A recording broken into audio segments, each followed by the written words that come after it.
বেয়াদব স্ত্রী চেনার 5টি উপায় রয়েছে। প্রিয় ভাই ও বোনেরা, আমাদের ভিতরে এমন কিছু মেয়ে রয়েছে, এমন কিছু স্ত্রী রয়েছে যাদেরকে শত চেষ্টা করেও আপনি লাইনে আনতে পারবেন না। তাদের আচরণ এমন, দিন দিন যেন একটা পুরুষ মানুষকে সে কুড়িয়ে কুড়িয়ে খাচ্ছে, ধ্বংস করে দিচ্ছে তার জীবনটি। এই স্ত্রীকে নিয়ে জীবনে কোনোদিন আপনি শান্তি পাবেন না। এই স্ত্রী কোনোদিন আপনার ঘরে থাকলে আপনার মানসিক, আর্থিক যে কোনো দিক দিয়ে আপনি কখনো ডেভেলপ করতে পারবেন না, আপনি ধ্বংস হয়ে যাবেন।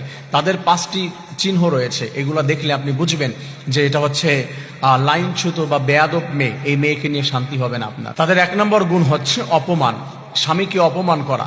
কথায় কথায় স্বামীকে অপমান করে। অনেক মেয়েরা রয়েছে নিজেদেরকে বড় মনে করে, সে মনে করে আমার হাজবেন্ড আর কি বোঝে, অথবা তার পড়াশোনা একটু বেশি, অথবা তার পরিবার একটু ভালো।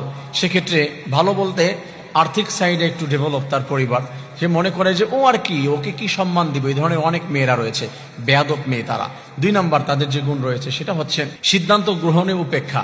অনেক মেয়েকে যদি কোনো কিছু বলা হয় যে তুমি কি তোমার বাবা বাড়ি যাবে, তুমি কি এই কাজটি করবে, এই যে সিদ্ধান্ত নিতে বলা হয় কোনো কিছুতে, সেইখানে কোনো উদাসীনতা, তার ভিতরে কার্যক্রমে কোনো বিষয়ে একনিষ্ঠতা নাই, সেখানে কাজের ভিতরে কোনো স্পিড নাই। মেয়েকে দেখা যাচ্ছে যে একটা কাজ করছে তো করছে, স্বামীর কথায় কোনো মূল্য দিচ্ছে না। এই ধরনের কার্যক্রম যদি দেখা যায়, এটা হচ্ছে বেয়াদব মেয়ে। মেয়েকে নিয়ে আপনার শান্তি হবে না, এই স্ত্রীকে নিয়ে আপনি কখনো শান্তি পাবেন না। 3 নম্বর যে বিষয়টি, সেটি হচ্ছে যে স্বামীর কথা অমান্য করা। মানে স্বামী যেটা করছে, অনেক মেয়েরা দেখবেন আপনি যেটা পছন্দ করে দিচ্ছেন এটাই তার অপছন্দ হয়, ঠিক আপনি যেটা পছন্দ করছেন এটা তার পছন্দ হচ্ছে না। আর এই জিনিসটাই যদি আপনি তার ভাইকে দিয়ে পছন্দ করান, দুলা ভাইকে দিয়ে পছন্দ করান, অন্য কাউকে দিয়ে, সেটা তার খুব বেশি পছন্দ হবে, ভালো লাগবে। কারণ আপনার চয়েস, এটা তার কোনো ভ্যালু তার কাছে নেই। তার চয়েসটা বা তার ব্যক্তিগত যারা আছে তাদেরকে খুব সম্মান করে, তাদের চয়েসের সে মূল্য দেয়, আপনার চয়েসের মূল্য দেয় না। এরকম অনেক মেয়ে রয়েছে। এই মেয়েরা, এদেরকে ঘরে রেখে কখনো শান্তি হয় না। আল্লাহ তাআলা হেফাজত করার তৌফিক দান করেন।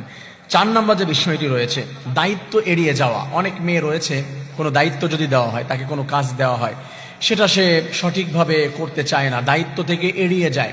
সেটা সন্তানের দায়িত্ব হোক, অথবা তার ব্যক্তিগত কোনো দায়িত্ব হোক, কোনো মেয়ের অথবা হাজবেন্ডের কোনো দায়িত্ব হোক, যে আমি আজকে বিকেলে আমার একটা প্রোগ্রাম আছে, আমি ওইখানে যাব, তুমি আমার ড্রেসটি একটু পরিষ্কার করে রেখো। বা আমার যা কিছু সামান রয়েছে ওইখানে যাওয়ার ক্ষেত্রে আমি যাব, যেই জুতাটি পরে যাব, যে ড্রেস পরে যাব, আনুষঙ্গিক যা কিছু আছে এইগুলো তুমি একটু রেডি রেখো। দায়িত্বহীনতা, ভিতরে দায়িত্ব নাই।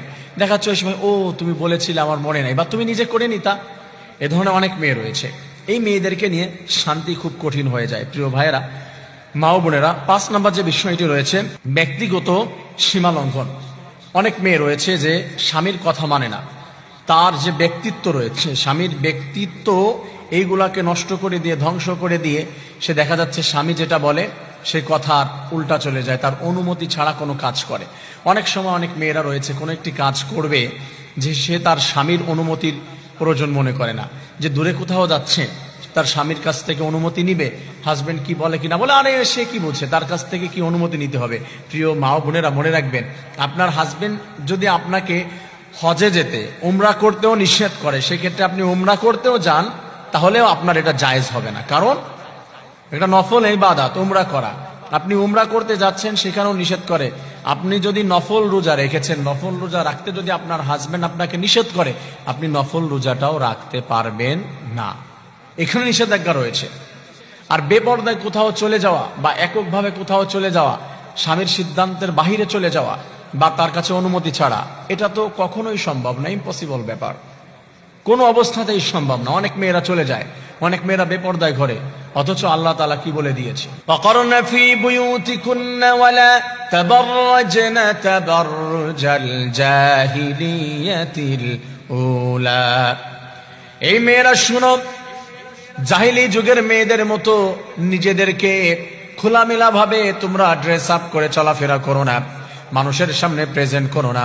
স্বামীর অনুমতি ছাড়া তুমি কোথাও চলে যাও না, স্বামীকে কষ্ট দিও না, সে যা বলে সেইগুলি মানার চেষ্টা করো।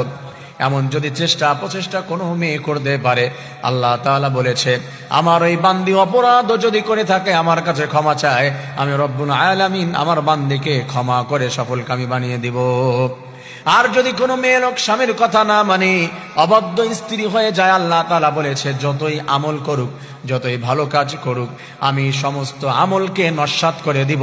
স্বামী তার প্রতি বেজার থাকার কারণে আমি আল্লাহ তাকে জাহান্নামে নিক্ষেপ করব, নাউজুবিল্লাহ।